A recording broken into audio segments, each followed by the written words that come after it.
Assalomu alaykum vatandoshlar. Qanot Air aviakassasidan bilet olgandik. Ham uchib ketyapmiz. Ishonchli ekan, zo'r ekan.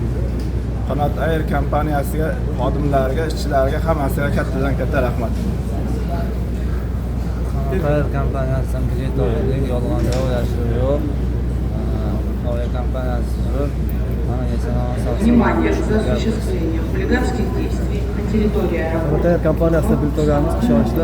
ответственность, предусмотренная статьей 213 Кодекса Российской Федерации. Qanot Air kompaniyasidan bilet oldik. Reyslar o'z vaqtida amalga oshirilyapti. Hammaga tavsiya qilaman. Qadrli yurtdoshlar, Qanot Air aviakassasi bilan har doim birgalikda bo'ling. Eng arzon biletlar faqat Qanot Air aviakassasida. Sankt-Peterburg Termiz yo'nalishi bo'yicha registratsiya davom etmoqda. Bilet xarid qilgan mijozlarimizdan ertaroq registratsiyadan kelib o'tib olishlaringizni so'raymiz.